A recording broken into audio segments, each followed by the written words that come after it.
Ja, Minna, Carl from Purple Misplays. I've got another game straight from Japan for you. Today I'm taking a look at Escape from the Moon, the newest game in the sort of pocket series of games from Jugame, this time from designer Hiroshi Kawamura.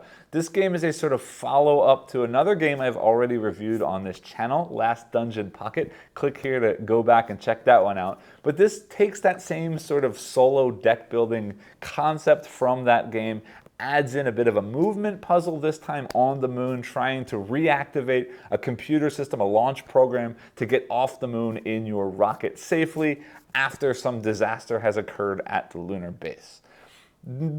Interesting disclaimer on this one. This copy was sent to me, but this copy was sent to me not from the publisher, but all sort of hidden information revealed to you just to reveal any biases I might have. I've actually been hired by Salt and Pepper Games. They're going to be localizing this one in English, and I've been hired to do the translation of the English rules for this game. So I wanted to put that out there. This game is in my collection because I was already interested, and I'm only doing the translation because it's a game that I'm interested in sharing with the world. So any bias that exists sort of already existed before I signed on to do this project, but I wanted to put that out there just so you know I'm not selling this game to get myself money for the translation. But anyway, with that said, I will do my best as always to give you my own honest opinion on the game.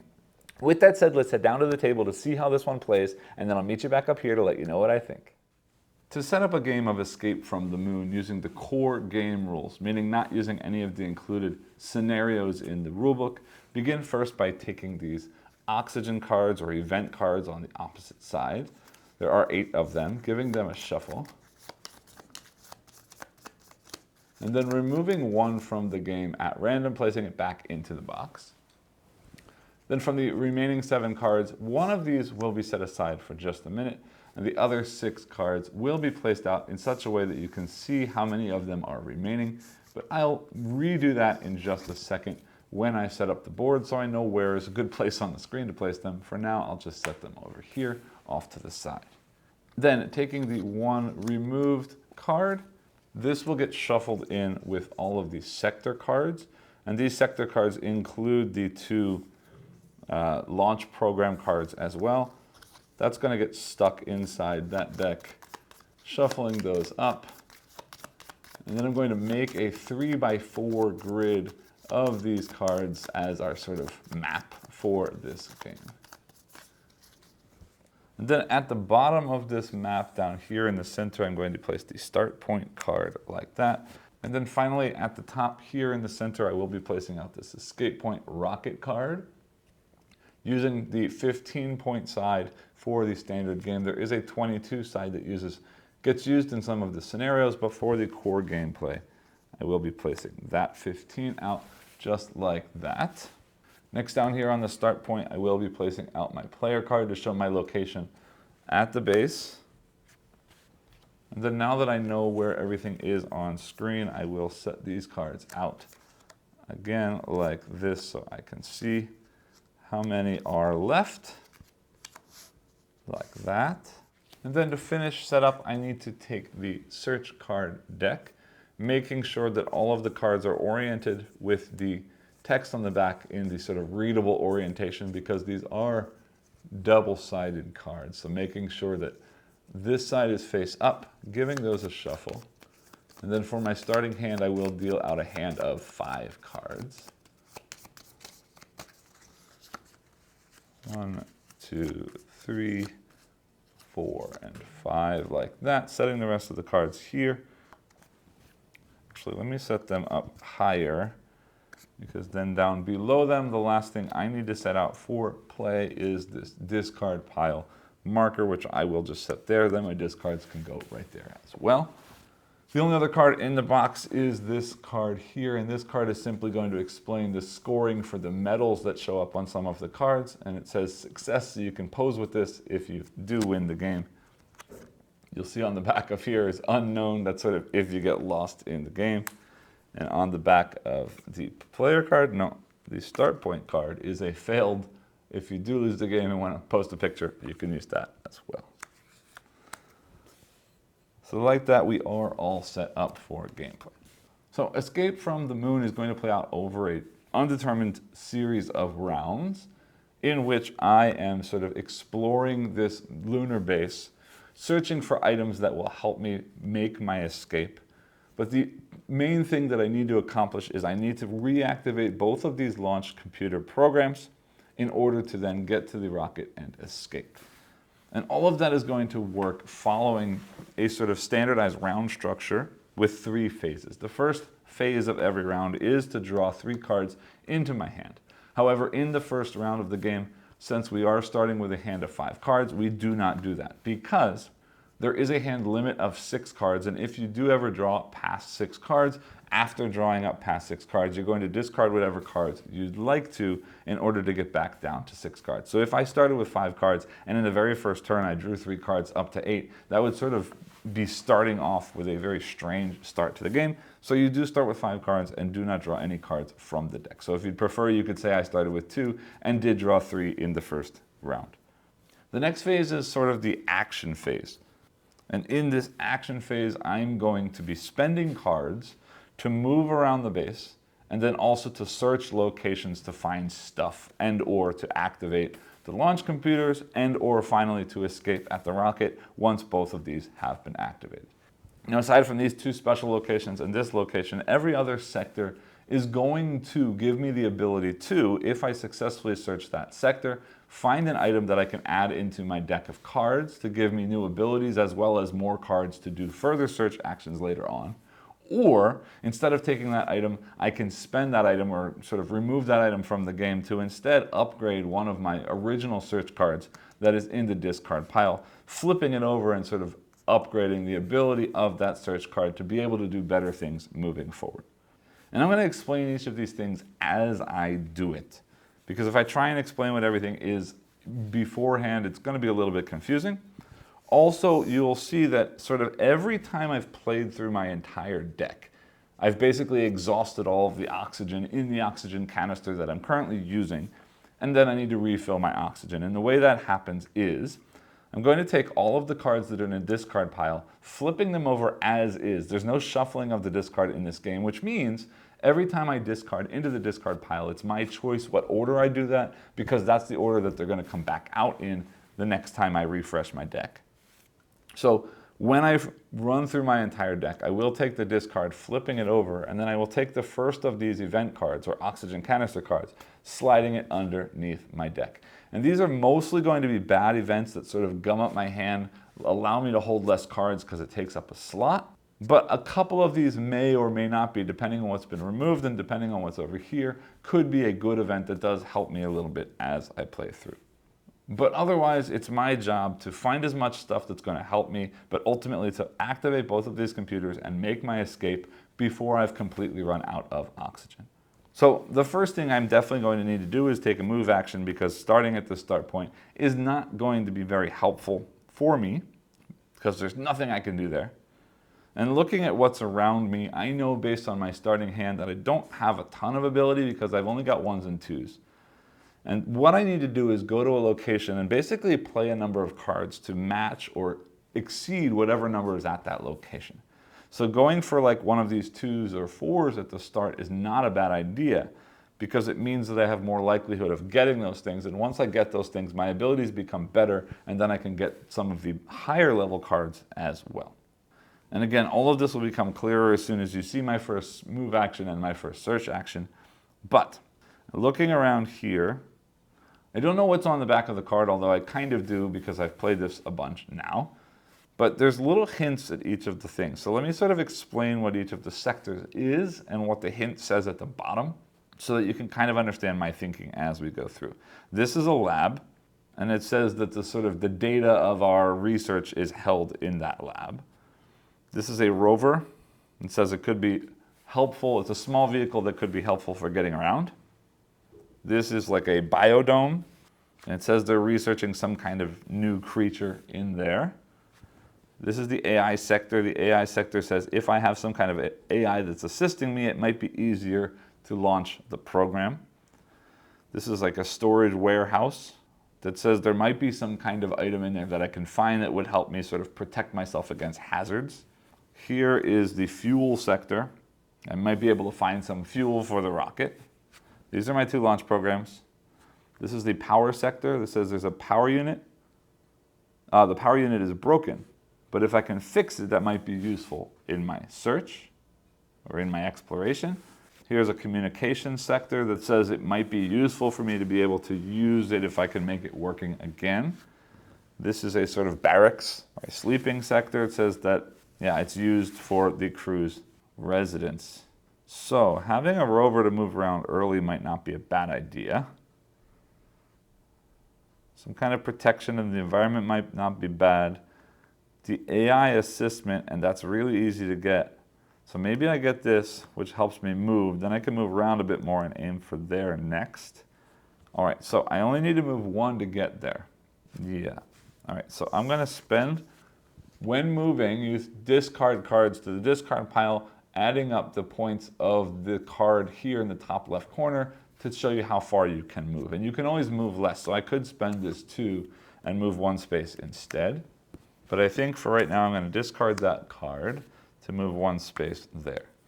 And now I've decided I'm at this location. I'd like to search that location, so I need to build a search value of up to 4.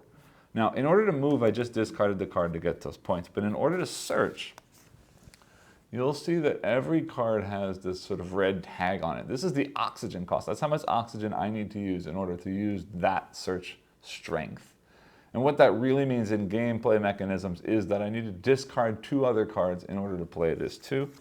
Whereas for these 1s, I only need to discard 1 other card in order to play that value 1. And I'm going to play those up here. And if I am not able to reach that number, they'll simply stay there until the following round, so I can continue adding things to them to eventually beat that search condition. But if I am able to get that, that's when I'm going to flip over that card and choose to either take that card as an item into my hand or to remove that card from the game and upgrade something in my discard pile. So first things first, I want to use that 2. So I'm going to discard these 2 1s in order to play that 2. And I'm going to save that 2 for the next round. Well, there's nothing else I can do with it anyway, because 2 and 2 will be a 4 if I can get there. But that's all that I can do this turn. And it's worth mentioning that if I did now choose to use this as movement, anything that's already been prepared for a search will get cleared to the discard pile when you move. So it's really not a good idea to move after you've started a search. So that means that's the end of the phase, because again, the 3 phases are drawing cards or refreshing your hand.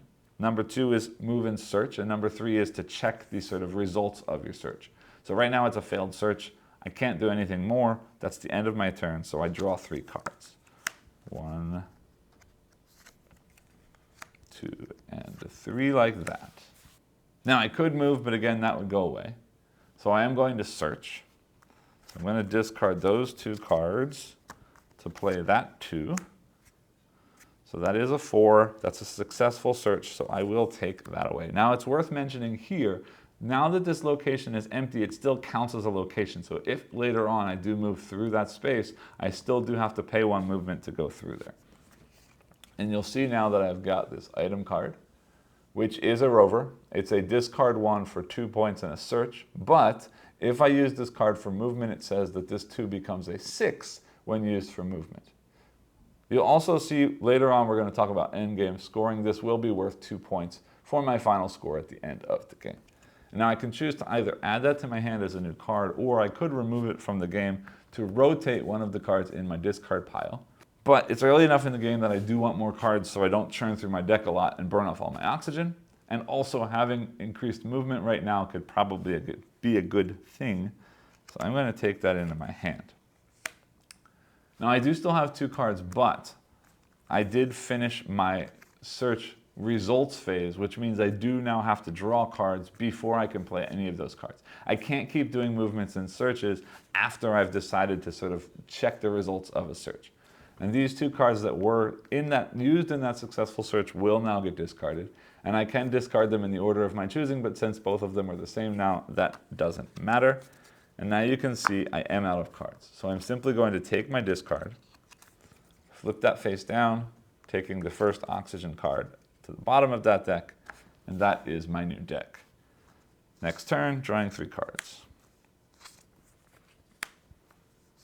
Like that. I do still really want to get there. But it's kind of a waste of this to go all the way over there. Let's see. If I move with this, then I use 2 cards to get 2 cards and I have nothing left. If I move there with these, then I use 1 card to get this and I keep a card. Let's do that. So I'm using 2 1s to move here and then here to the AI sector. And then this 2 takes 1 discard. So I'm going to discard 1 1 to play that, which does fulfill that 2. So the AI sector gets me an AI assistant, which is a 1 for 2, but you'll see a 5 here. What this card says is, if this is used as a search, sort of for the search action, on a card whose search value is 10 or greater, means the 2 launch programs and the rocket ship, this is going to be worth 5 instead of 2 in that search. And that's pretty important. I'm going to keep that in my hand. And that's the end of the round, drawing 3 new cards. 1, 2, 3, like that. I should point out here that the oxygen card, if I pass over it, nothing happens, but if I land on that space, I will add that oxygen to my supply. But I do want to try and build up some more stuff before I try and get these done. And I don't quite know where to go. Well, let's go simple. I have the rover for later. Oh, hold on, that should be discarded. I've got lots of oxygen left. I might try and clear out some more of this stuff. I kind of want one of these 5s. Let's go to the lab and see what's there. So I'm going to use a 1 to go to the lab. That's a 5. Now this 2 takes 2 cards. This 2 takes 1 card. But if I use a card for that, and then I can't play this. So what I'm going to actually do is, these 2s are not great because they do take a lot. So I'm going to spend that 2 to play this 2. Then I'm going to spend a 1 to play that 1, and that's 3. Drawing cards 1, 2, and here's our first event. This is a solar flare. It says that the solar flare from the sun has caused problems with our electrical systems. And now it says this card stays in my hand. But if I discard 1 card, then I can remove this card from the game and score 2 points at the end of the game. So right now it's gumming up my hand, but I can discard a card for no reason other than to remove that and score points, which might be a good idea if I ever have a card I don't need to use. Refreshing the deck again and drawing my 3rd card like that. It's also worth mentioning this cannot be discarded to do that. So now this is also a useless card. So I can't play this too because I don't have cards to do that. 1, 2, 3, 4, 5. So I'm actually going to discard that 1 to get rid of that solar flare, and I'll stick my removed oxygen up there. Which means I can't do anything else, drawing 3 more cards. 1, 2, and 3. Well, you know what? I don't necessarily need that rover right now. So I'm going to play, yeah, I'll play 1 card to play that rover. That's 2, 4, 5. Completes this sector, which is this card, the sort of data memory chip that says I can choose 1 search card in the discard pile and I can upgrade it for free, except that this is 3 cards to play 1. So if I put this into my hand, every time I discard 3 cards to play this for 1 search value, I can upgrade another search card in my discard pile, but that's expensive. So I think what I'm going to do is I'm actually going to remove that from the game, and I will just use that right now to upgrade a card. Now, when you upgrade a card, the order of things doesn't change, but I'm going to upgrade this one because it's the first one that'll come back. So you can see now that that's a 1 discard for a 3 value, plus it gives me 1 medal for final scoring as well. So those go back into my hand, into the discard. I'm going to place the assistant, then the rover, then that 1. like that. Drawing 3 cards. 1, 2, and 3. Yeah, let's go see what that life form's all about. So I'm going to use a 2 to move twice. Ah, but I want that. We'll get it later when I have a rover. 1, 2. Then we'll start by spending 2 to play that 2, and that's the end of that turn.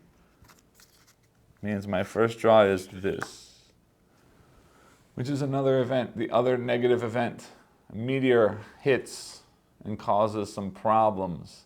This card stays in your hand again. It says, if the search cards that I've played, if I subtract 1 from the total value during a search, means basically play at least 1 higher than the required search value, I can then remove this card from my hand, again scoring 2 points for doing so.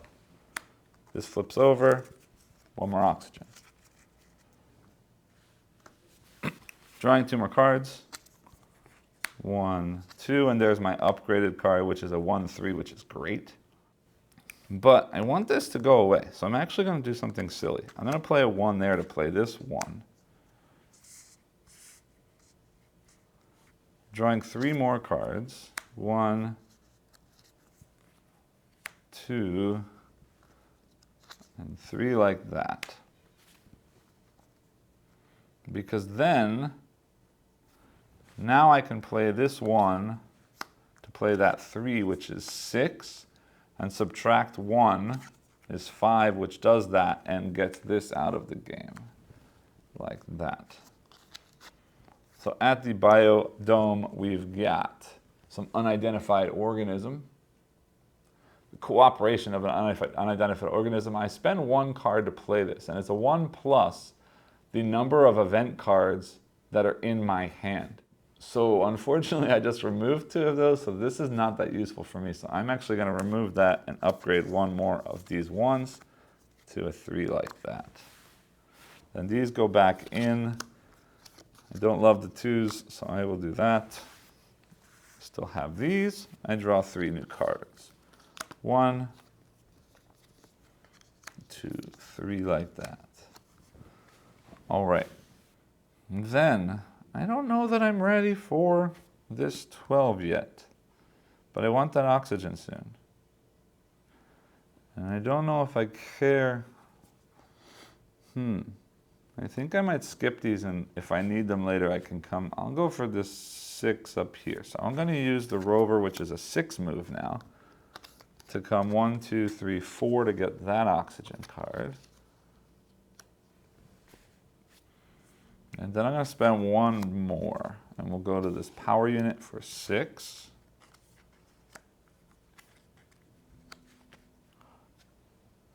Which means I'm going to spend, I don't like this 2. Yeah, I'm going to spend that 2 to play this 2. Drawing 3. Okay, another solar flare again. This is the one I have to discard to get rid of. Flipping over, sliding oxygen in. Someone please come to the computer room. That was my first, so drawing 2 more cards. A 3 and a 1, but I don't have enough cards to play them all. That's fine. Play this 1 to play that 3, and you know what? I might as well discard that to score this solar flare. Drawing 3 new cards. 1, 2, 3 like that. Yuck.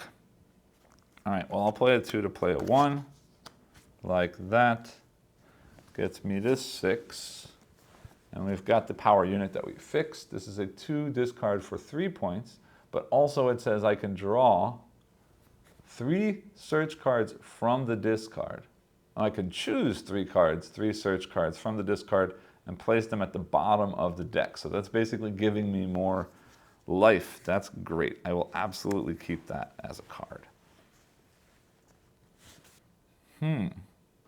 Then I might actually use those to get that right away before we get into this thing. But let's put these back in. I want the 3. No, I want this 2, then this 3, then this 1. Drawing 3 cards. 1, 2, 3. But I'm not going to have enough stuff. I might go here first. Take care of that, come here. Then if I need more, I can go here and then here, or here and then here. Yeah, let's do that. This is a more expensive 2 than this one, so I'm going to use that 2 to move to this crew sector. Spending a regular 1. No. It seems silly, but I'm going to spend 2 of those to play this one, because then I can choose 3 cards from here to place back in here. And since I want to go to the searchy thing, I'm going to do that one because it gets me a lot. I'm going to do that 3. And otherwise it doesn't matter. I'm just going to put a 1.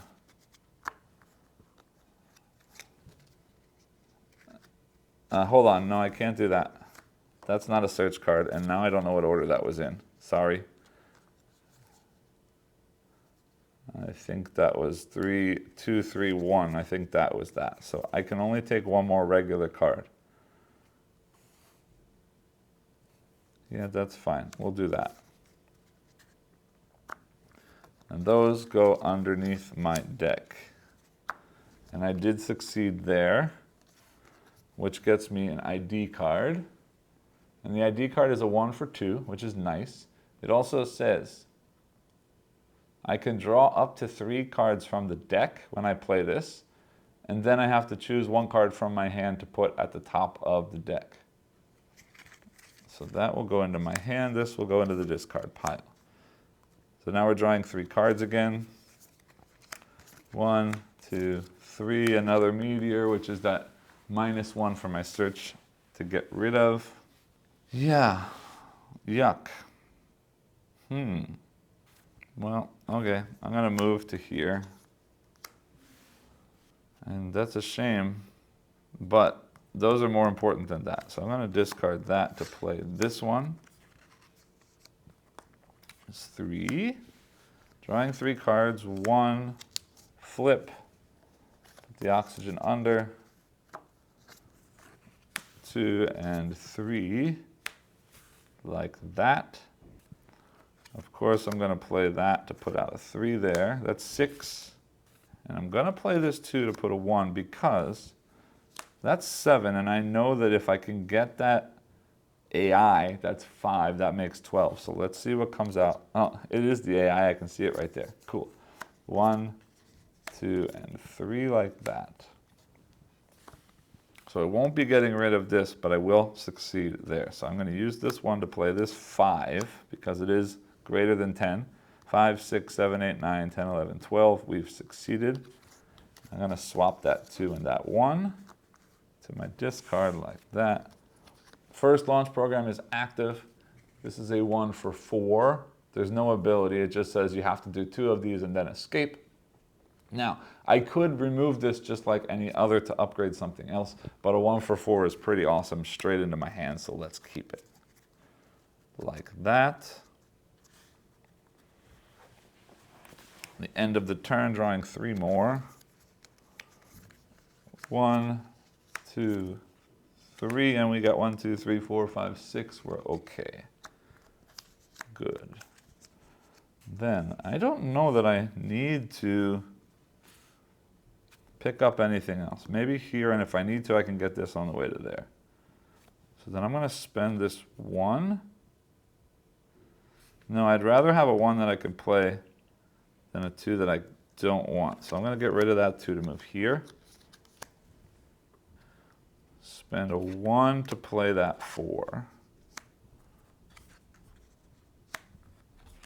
Stopping there because I only have 3, so I can hold 3 more, which is okay with me. But if I do that, I can add 3 of these cards back in. Yeah, forget it. Spending the 1 to end the 2 to do that. And now I get to place 3 more cards, search cards back in. So 3, 3. Yeah, and I'll just take a 1 to the bottom of my deck. That goes back there. Whoops, nope, that doesn't. That's a search. 1, 2, 3. Okay, and here's a good event. Family Memories. This is a free 1 search. If I use this card as a search or a move action, it's removed from the game completely. If I use it to pay the cost of something else, it goes into my discard and keeps cycling through. Now, this event does still have the 2 prints printed on the back, but there is no way to score this card because there's no way to remove it to the scoring pile. It's either going to stay in my hand as I use it for other things or get removed from the game when I use it in move or search. So it's not going to score, but it is a nice little boost rather than one of these nasty things. And again, this lets me draw from the deck and keep things. So I think, yeah, I'm going to do that. Play that to put this 2 out, drawing up to 3 from the deck. So I'm going to draw 2 and put 1 back. So that goes back. Huh? No. That goes back. Because then I can play this 1 to play a 4. 3, 4, 5 is 9. This will be 10, 11, 12 when we get there. Drawing new cards for the next round. 1, refreshing, 2, and 3. Like that. Yuck. 3, 4, 5, 6, 7, 8, 9. If I play that, it's automatically a win, but I want to get rid of this, so I'm doing stupid things. Playing the 2 to play a 1. So now we're at 5, 9, 10. Next turn, drawing 3 cards, 1, 2, and 3. Like that. And now I will use this 2. I really don't like these 2s. When I don't need to play a 3, which puts me at 13. That takes 12, so I get to score this one, and it leaves my hand. Yay. Wait a minute. Before I did that, I think I moved too quickly. How many cards did I have? No, that was right. That's 6 cards. We're safe. 1, 2, 3, 4, 5, 6. Okay, that worked out. That goes there. That goes there. 3, 6, 10, 11, 12, 13. This goes away. Good. Slides these over. Now I get this card, which is another 1, 4 again. Yay. I'm getting low on time. I think I'm going straight for the escape point. So, putting these back into my deck. I like the 4, then the 3, then the 2. No. The 3 that gets me stuff back. Then the 1, then the 2. Drawing 3 cards, and this is a problem because we already have 4 cards, so I'm going to have to trash something. But one of them, oh, Family Memories again. Yay. All right, so I need to get rid of something. And a 1-1 is worse than a 0-1 for right now. Potentially. But it's not going to matter because I'm about to spend 1 to move something. But 1's not enough. Yeah. All right, I guess I'm using my rover. I don't need the points, but I'm going there. So we're trying to escape now. I've got both launch programs turned on. I need a 15 to get out of here. So I play 1 card to play this as a 5. Then I'll play 1 card to play this as a 4. So we're at 9. Drawing 3 cards. 1, 2, Solar Flare, flipping, 3, playing this 2 to play this 3, discarding that 1 to get rid of that Solar Flare. So that's 5, 9, 10, 11, 12. Drawing 3 cards, 1, 2, 3. And doesn't matter what I play. I'll do this. Let's play that because it's huge. 9, 10, 11, 12, and 4 is 16. We have successfully escaped the game. Yay. And that is a success. We're flying back to our mothership. So that is the game Escape from the Moon. But before I end, I do need to go into final scoring. So any event card that's left in my deck or hand, which are these 2. All right, because one of them's the Family Memory. Yeah, these two get removed from the game. They're not going to count as scoring. Then all of the cards that we have in our hand, so let me move all of these away because I didn't get those. We're going to lay them out face up as is. Means anything that's been upgraded stays upgraded. Get this out of the way. Boom, boom, boom. Now, did I accidentally put a family one in there? I did not. Huh? Okay, then these oxygens are okay as well. And now we add up our points. First things first, anything that has a metal on it will get put to the side. Like that. And we'll add our points. So the 3 metals, because that's all I've got looking at our chart. With 3 metals, I get 8 points. So that's 8, 9, 10, 11, 12, 13, 14, 15, 16, 17, and then 2, 4, 6, 8, 10 is 27 points. Let me try that again. 2, 4, 6, 8, 10, 11, 12, 13, 14, 15, 16, 17, and 8. Hold on a minute. 1, 2, 3, 4, 5, 6, 7, 8, 9, and 8 is 17, and 10 is 27 points for our final score of 27 points. Now, for the core game, there is no score threshold. It's kind of a beat your own score kind of thing, with the real goal of making it out alive. But 27 points is a pretty good score for me. I'm happy with that. The scenarios, there are a couple of scenarios in the game. There's a tutorial scenario that starts with both of the launch programs already in your deck at the start of the game. And the map is very small, and it's basically just a way for you to understand the game. The other 2 scenarios, the first one is sort of like a tweak on this original setup, but you only have 5 oxygen cards at the start instead of 6.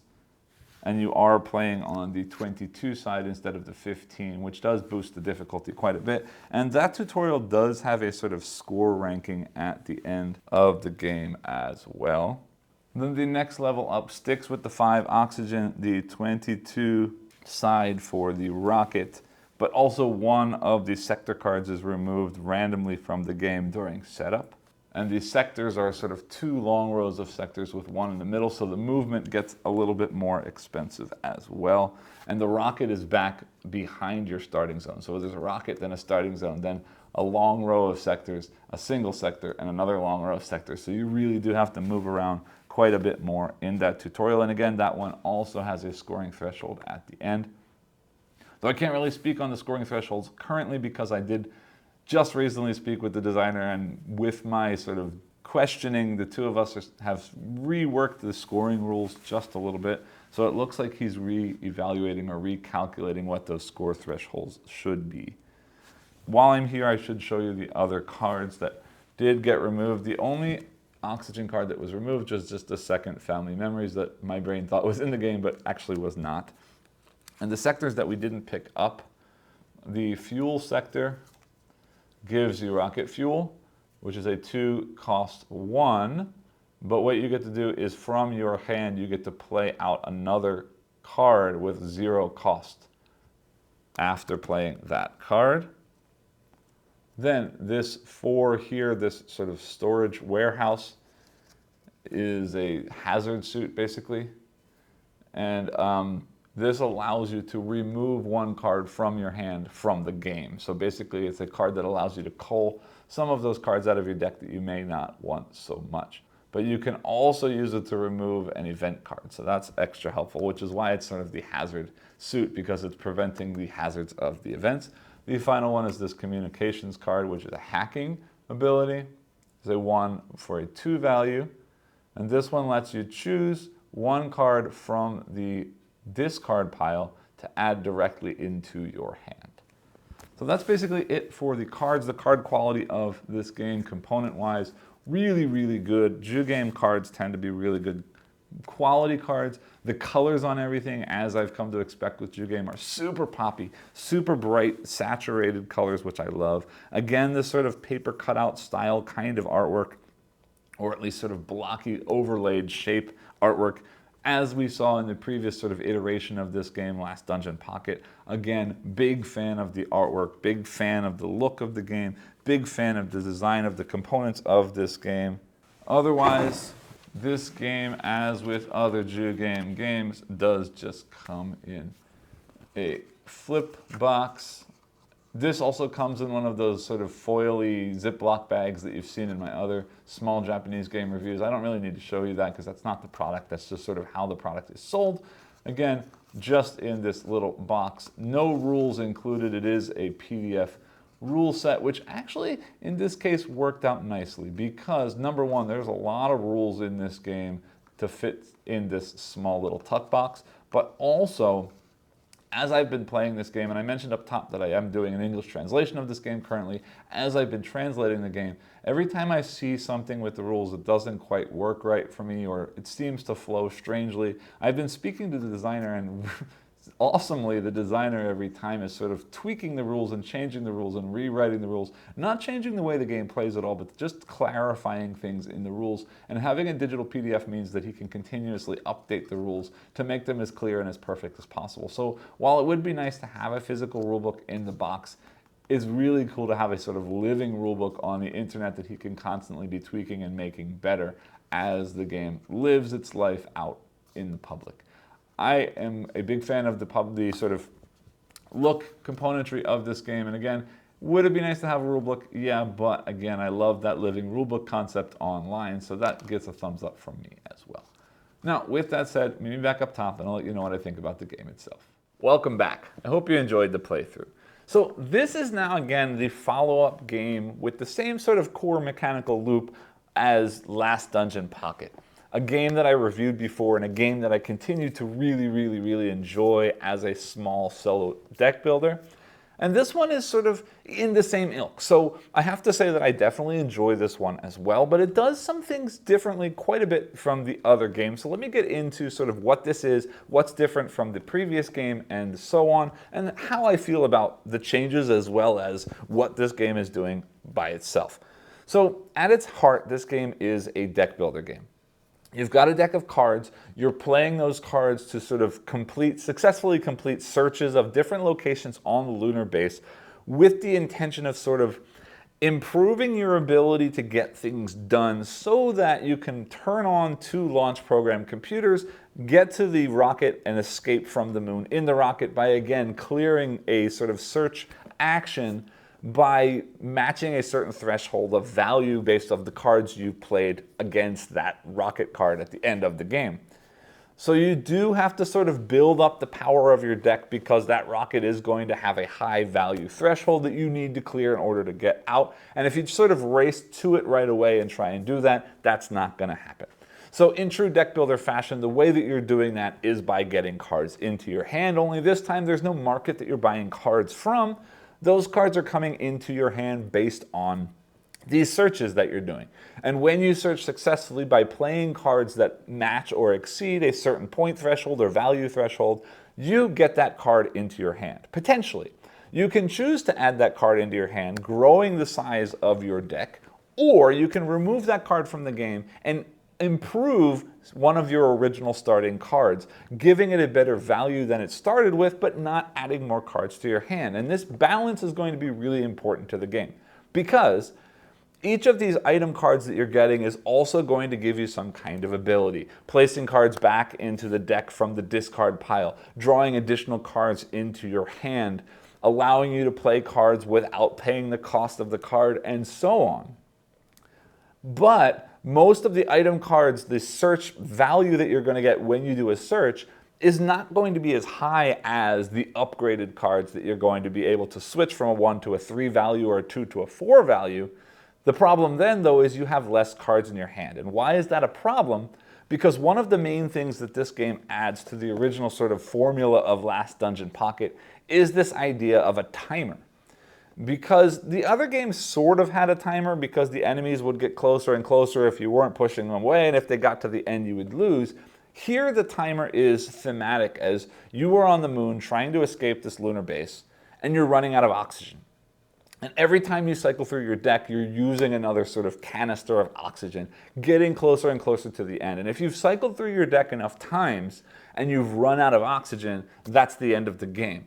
So you do have to pad out your cards, because the more cards I have in my deck, the more cards I have for each of those cycles, the longer each of those canisters of oxygen is going to last, the more time I have to get the things done that I need to get done before the end of the game. That said, if I upgrade cards and those cards become stronger, that means that everything that I'm doing each time becomes more efficient. So if I can get the same things done in fewer moves because each thing I'm doing is better, then that also helps you get to the end game faster using fewer cards. So you have to balance this amount of cards in your deck, stretching out the timer as much as possible, while also improving what you have within that deck to sort of make your use of that time along the way more efficient. And then adding the second thing onto this mechanism is the idea of movement. Because now with this movement around the board, my cards are not just for dealing with the thing. In the case of Last Dungeon Pocket, that was fighting off the heroes that were coming into my dungeon. In this case, the thing is me searching these locations in order to get new items or to upgrade my original cards. Except that in the original game, I would just, something came, I had to deal with it, something came, I had to deal with it. Here, I have to go to the place that I'm dealing with. And to do that, I have to use cards. And to do that, I'm using cards that I then don't have to either discard to play a card and or to play themselves as the card for the search. So now I got to balance to make sure I have enough cards in my deck so that I'm not wasting stuff to move around and then don't have the cards I need to complete a successful search at that location. And in addition, I want to make sure that I have some cards in my deck that have a high number, even if they have a high cost, because a high number is going to let me move far on that map rather than one by one by one by one, throwing away a ton of cards to get to the next location. I then also have to, because of this location and this map movement idea and the timer happening at the same time, I have to think about how many locations do I really need to go to in order to make sure my deck's big enough and strong enough to defeat or to overcome the search at the two launch programs, which are 12s, and the rocket, which is either a 15 or a 22, depending on which level you're playing at. So you have to just get strong enough so that you can take care of those three big numbers while not wasting as much time as while avoiding wasting as much time as possible along the way. Because again, if you run out of time, that's the end of the game. And if I get to the end and I'm not strong enough, well then naturally I'm going to run out of time, or I'm not going to have enough cards to finish the search. And if I can't complete a search and I move to a new location, everything I've already done for that search is wiped. So I need to make sure I have enough stuff in my hand, or in my deck really, by the time I get to that spot without having wasted too much time along the way getting there in order to successfully complete the game. And this balance of time and movement puzzle, and when to add cards to your deck and when to use cards to upgrade cards that are already in your deck, is a very, very interesting one. And the additions here to Last Dungeon Pocket really do make for a unique and different puzzle in the game. And then talking about the timing, there are the event cards on the back of the oxygen cards. So every time I refresh my deck, I'm sticking one of these events at the bottom of the deck. And each of these, an oxygen card, but at the bottom is the event card. The oxygen canister is an event. So by the time I cycle through the deck, the last card that's coming out is an event. And the majority of these events are bad. And what that means now in this case, in the previous game, an event happened and it went away and it just did what it did. Now the event is staying in my hand. So I still have this idea of a hand size that if I keep drawing cards and don't get anything done, I'm going to run out of space and I'm going to have to discard stuff without using it for any reason whatsoever except just to clear up the space in my hand. Now I've got an event card that's in my hand and I can't use it for anything. It's just blocking a space. So if I have 2 or 3 of them in my hand, that means I only have 3 or 4 cards that are useful in my hand at any given time. So then I have to think about wasting search points or wasting additional cards in my hand just to get that stuff out of my hand so I have more space for useful cards in my hand. And that's another interesting twist on the puzzle here. I really enjoy what that's doing to this timer idea. And also, that becomes points. Now, points is sort of secondary here. The completion of the game without dying is really what you're aiming for.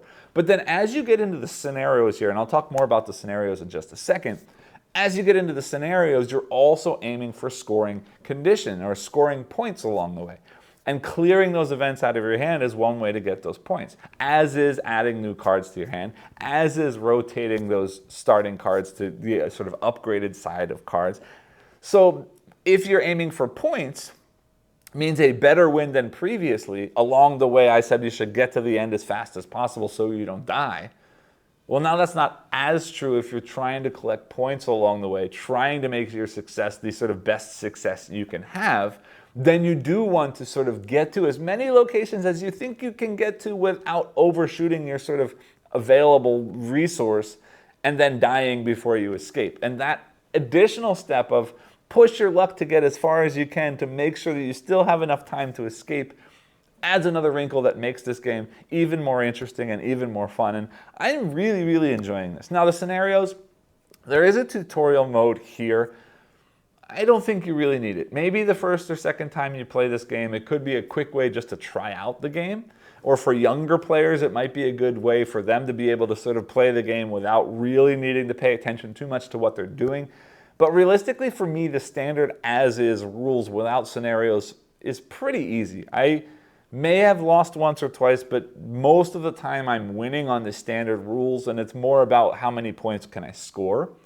But that said, the next step up, the one that I explained where basically it's the exact same thing as the original setup, except you only have 5 oxygen cards instead of 6, and the rocket is on the 22 side instead of the 15, is really, really challenging. I haven't yet beat it. I always get to the rocket, and I'm always like 1, 2, maybe 2 or 3 turns away from win. Means 1 oxygen card refresh, which is that 6 oxygen that's gone away.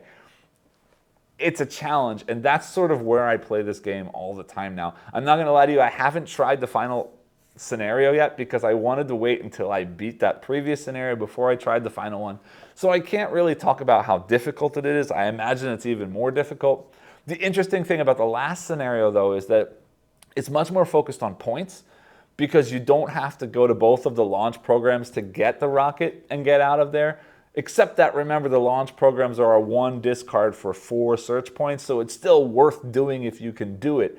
But realistically, what you're aiming for is a certain high point threshold to sort of master that final scenario. So that's interesting to me, and I'm very excited to try it out, sort of twisting from get everything done and escape to get as many points as you can and escape kind of feeling of the game. Plus the map is those 2 sort of long rows with 1 space connecting them, so you really have to pay attention to movement, whereas most of the time in the standard game I'm moving maximum 2, maybe 3 spaces on a given turn from search to search. In any case, I'm really enjoying what I see here.